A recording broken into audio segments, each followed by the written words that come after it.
pulse of Africa,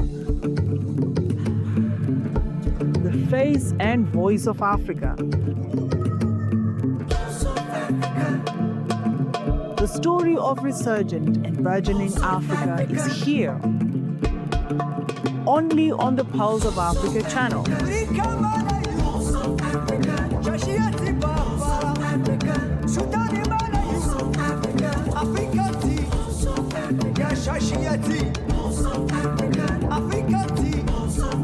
Pulse of Africa, the face and voice of Africa.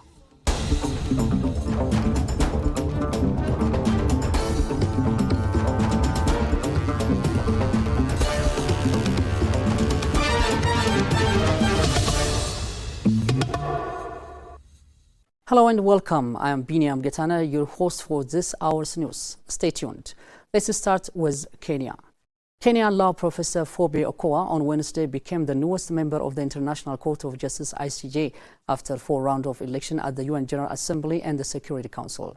Receiving the required majority of votes at the board session, Okoa was elected to fill the vacancy following the resignation of Somali Judge Abdullahi Yusuf. She will serve until February 5, 2025.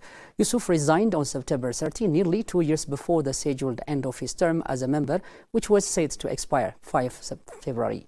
The election for a regular 9-term running from 2027 to 2036 will take place in New York in November 2026. The candidates will again be required to secure an absolute majority in both the General Assembly and the Security Council.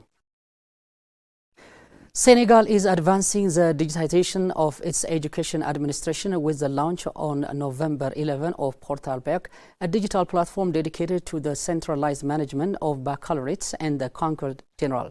The tool centralizes registrations, online payments, file tracking, and the production of official statistics. Developed by the Office du Baccalaureate in partnership with the National Agency for Statistics and Demography, Portal Bac enables automated registration, centralized data collection and processing, and a major reduction in human error. The tool, which is interoperable with other public systems such as Kapsun, offers integrated real-time management of application.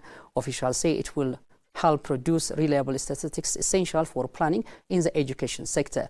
This launch is part of the New Deal Technologies, Senegal's national digital transformation strategy, and continuous modernization efforts undertaken in recent years, including the abandonment of USB drivers, the digitization of labels, and the electronic archiving of transcripts introduced as early as 2006. By strengthening the traceability of procedures and the reliability of data, Portable is expected to transform the management of national exams. They shaped history. They inspired generations. They are the notables.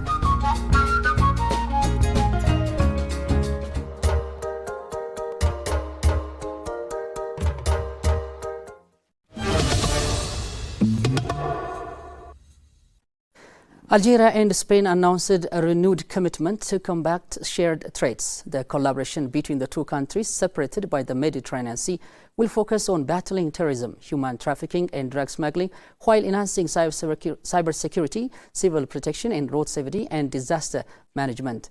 This was announced after a meeting between Algerian Minister Interior Said Youssoud and Spanish Interior Minister Fernando Grande Marlasak in Algiers. Sayoud said the fruitful cooperation between the two countries had reached a high level in many areas. Grande Marlasak emphasized that Algeria is a key strategic partner for Spain and that the challenge faced by both nations require cooperation. The ministers also agreed to cooperate on civil protection and emergency management. The ministerial meetings highlighted improved relations between the two countries. And Ghana's economy has rebounded from its worst crisis in generation and is poised for sustained growth in 2026 as investor confidence returns. Finance Minister Kassail Ato Forsen said on Thursday during a budget presentation to Parliament. Forsen said the fiscal reforms and prudent policies have enabled the country to turn the corner, projecting real GDP growth of at least 4.8 in 2026. The government also aims for a fiscal deficit of 4.0% of GDP on a cash basis and a primary balance around 1.5 of GDP from 2026 onward.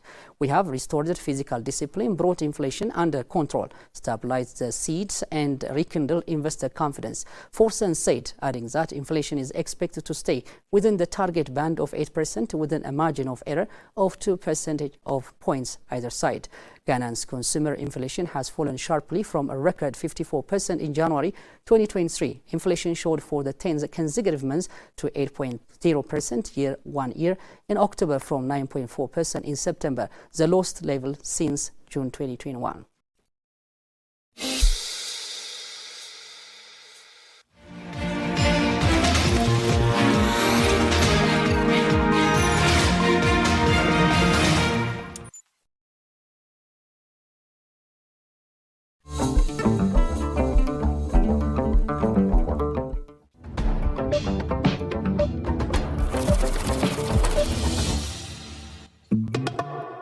Moving to the business news, the State Cobalt Agency in Democratic Republic of Congo has produced its first 100,000 metric tons of traceable artisanal cobalt, a key step in formalizing the sector in a country that supplies much of the world's battery metal. Congo holds about 72% of global cobalt reserves and accounts for over 74% of supply, much of it from normal artisanal mines. Aiming to curb oversupply and support prices, Congo introduced export quotas in October after a months-long export ban. The quota system, managed by regulatory ARISCOM, restricts exports and promotes local processes by making it less attractive for producers to ship out raw cobalts.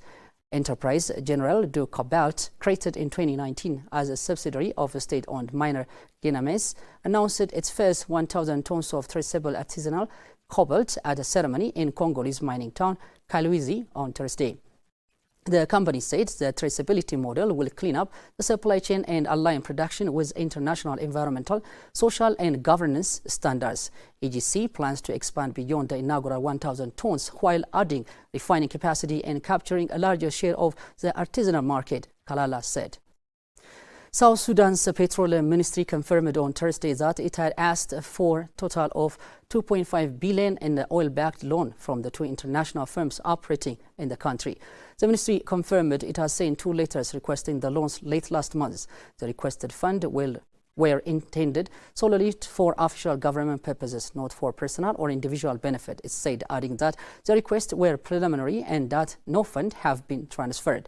On October 27 later, on EGC, Nile Ghana BV, a local unit of India's ONGC, Videsh, which was published online and confirmed as genuine by the Petroleum Ministry, it requested as an advanced payment of $1 billion against crude oil entitlement controlled by the National Oil and Gas Company. The ministry also confirmed as genuine a letter in which it requested $1.5 billion under same condition from China National Petroleum Corporation on October 31st. In both cases, the ministry proposed repaying the loan within 54 months of disbursement of the funds.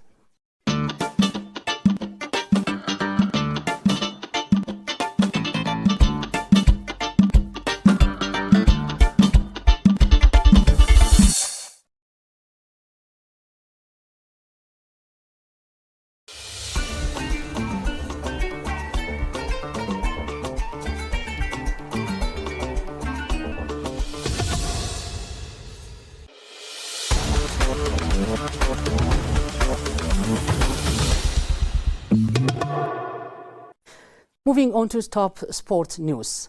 South Africa plans to bid to stage the 2036 or 2040 Olympic and Paralympic Games, the government said on Thursday, and became the first host of the global event on the African continent.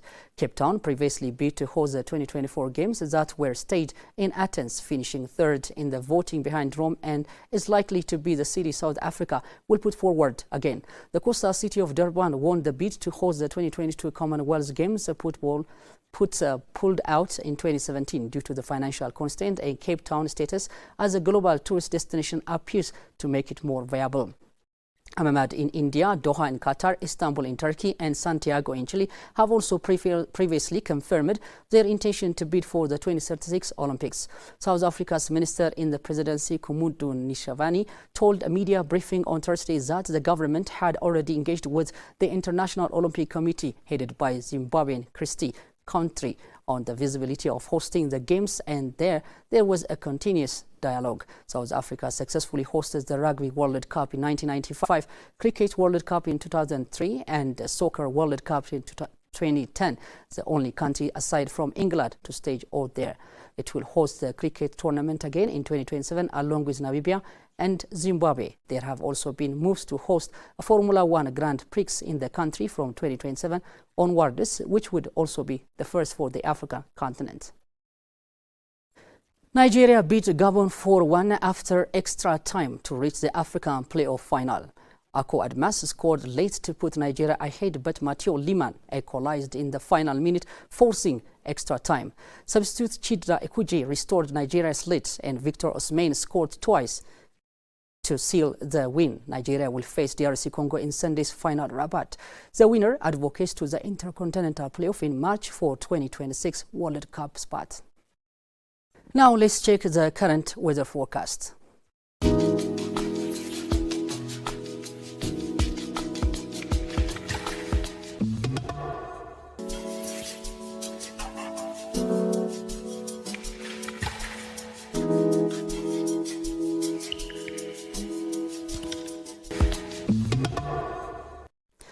That is it for this time of the hour. Thank you for watching. Stay connected with the latest development from POA.